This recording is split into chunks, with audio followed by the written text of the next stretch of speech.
Loud noises! Welcome to the No, I'm Brian. And I'm Ben, the games as a service version of Brian. So that one not work? Sure. Yeah, you're the different skin that they have to pay extra for. I'm the same Brian, just $10 more to look a little bit different. Well, it's funny you talk about that because we are going to talk about games as a service today. Kind of explain what it is, because I think there's some not misconceptions, but I think people hear that term but they don't know exactly what it is. But you should know, because a lot of companies are going that route. Most recently, there was some talk of Ninja Theory, the developer. Okay, they do, that was Hellblade, right? Yep, that's right. They were in the news recently. Well, not in the news, but Reset Era found a job posting for something called a senior game analyst that definitely made it sound like they're sort of going down the games as a service road. Okay. Yeah, I feel like people hear games as a service and they freak out a little bit because it's, unless you're kind of, I don't want to say familiar with like the terminology, but it's like you just hear money grubbing. You know, it's just like a company's way of like pulling you in to continue playing this game. And we've seen Capcom recently told investors, yes, we're going more down this route. They said in a recent sort of presentation, they talked about transitioning from a traditional one-time transactional model. That means when you just buy a game and you're done, to a continuous recurring revenue model and creating a business portfolio and diversifying earnings risk, but recurring revenue. So what It's a key word there. Exactly. So what games as a service is, they are trying to get beyond, just you paying $60 for a game and then you're done. You play it and you're over with. And what they want to do, what more and more publishers are looking at, is the success of things like GTA Online. Oh yeah, they're just like taking money left and right. Where players play this for much longer periods of time, and the developers keep giving them DLC, microtransactions. I think it's the main reason we haven't seen, like, GTA 5 didn't have any single player DLC. That's right. It just moved to the whole online service, and that's where all their money comes from. There's no reason. Buttload of money. Yeah, it's sort of looking at a game as like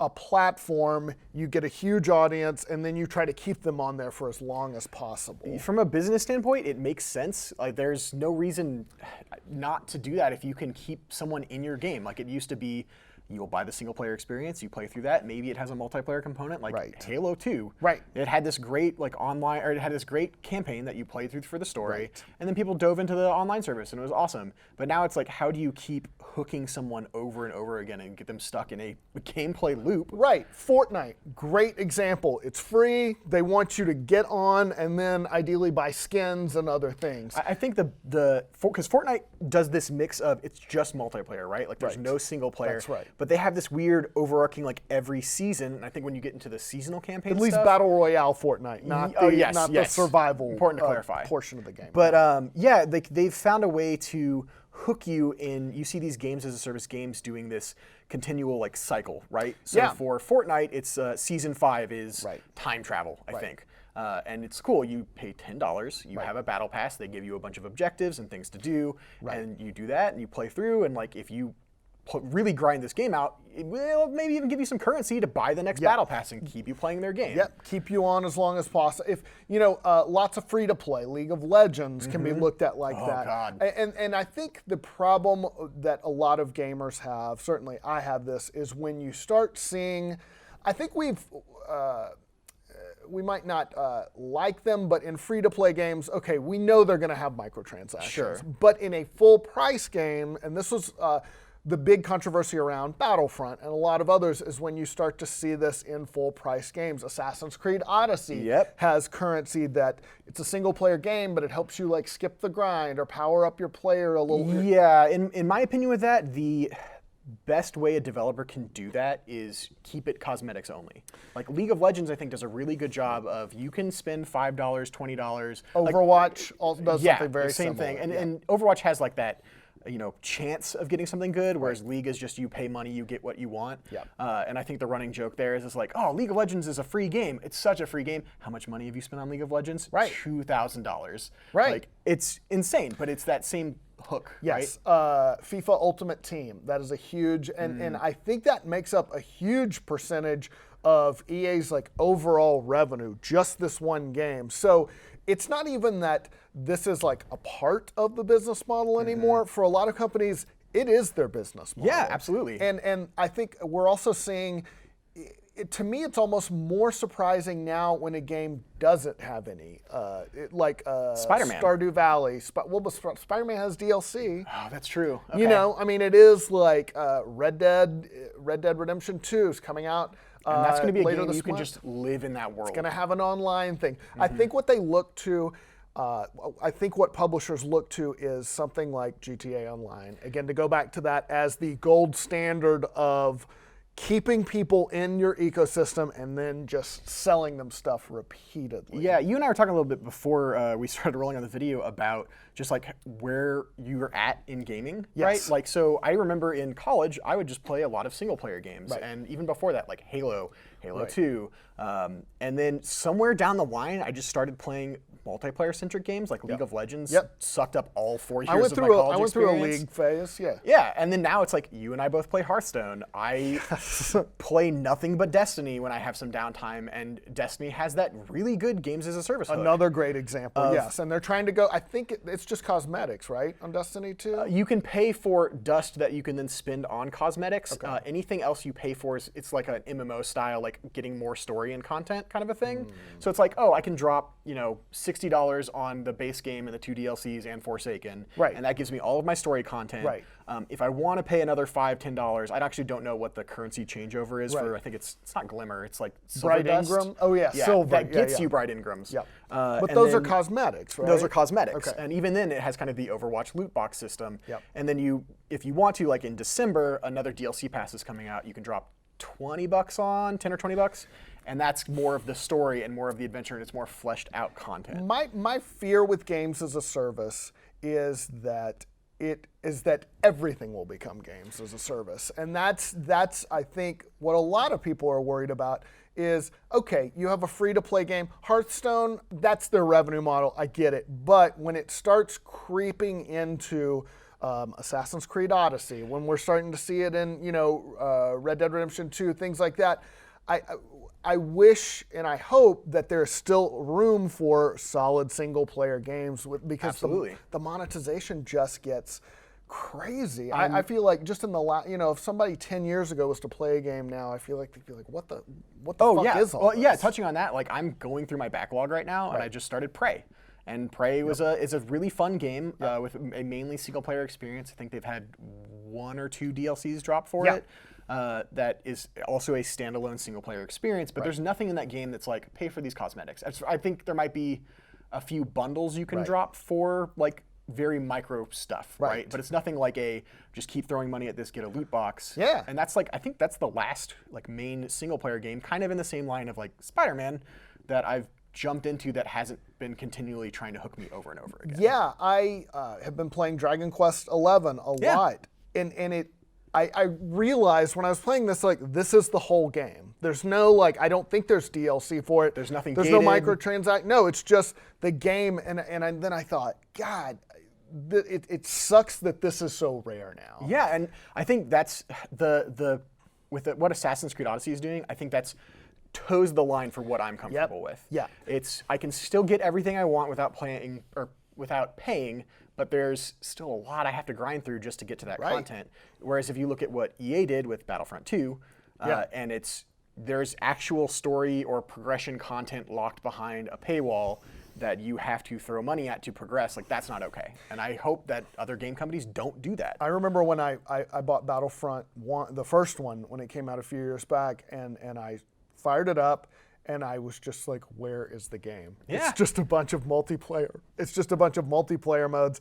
And I just remember that feeling of feeling ripped off. That it was just, there's no worst story. Feeling to have when you get a new game. Right, we've all like been there where it's like you buy something and then you play it and then you have that sinking feel of like, I just threw away $60. Yeah, absolutely. And then it was, you know, and then tried to sell me stuff, and then I thought, I'm out on Battlefront 2 when it came out, and I was sadly right about it, and it sucked. But it, you know, that did cause a backlash, and they walked that back. But it's not like this is going anywhere. It's not like this model is going anywhere. And which brings me to my next point.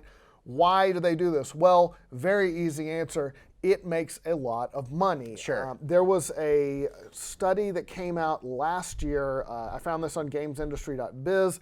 It was from the monetization service company Digital River. Found that games as a service has tripled the game industry's value. Dang. And then another. I shouldn't be surprised, but yeah, that sounds right.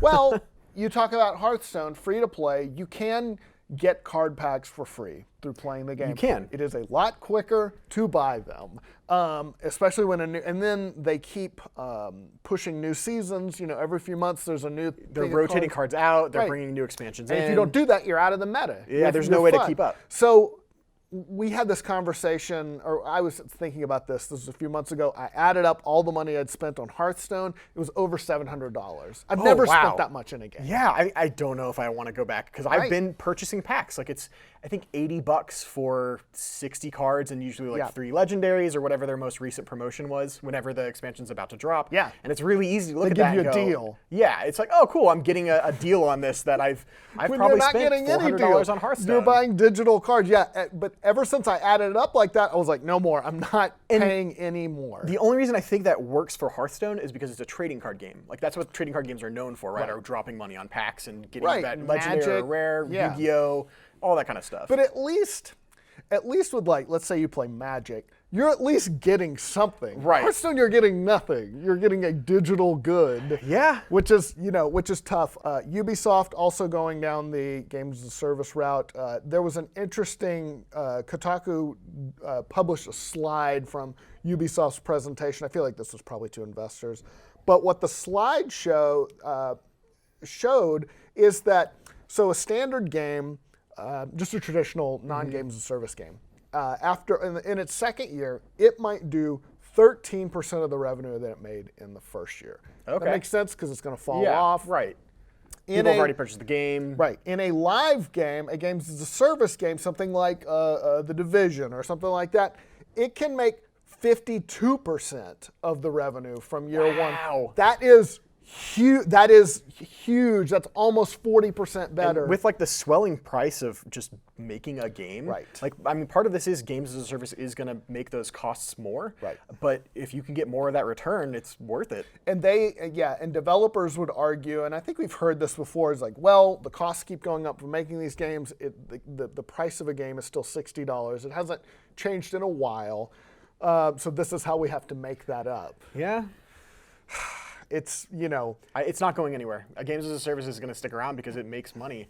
People are going to keep, throwing money at like what hooks them into those games that they love. And I'm kind of interested to see what's going to happen in the way of like indie games coming forward, right? Because it's we can make this game and it's a single player experience and that's a lot of fun and everything. But I know that like indie devs get huge like hard burnout, especially when they don't get any return for what they're making. Right. I mean, didn't the guy who made Stardew Valley, didn't he work on it for like 10 years or something? Something like that. Something like a long time. And it turned out to be obviously a runaway hit, good for him. How many do we not know about? Exactly. And they don't,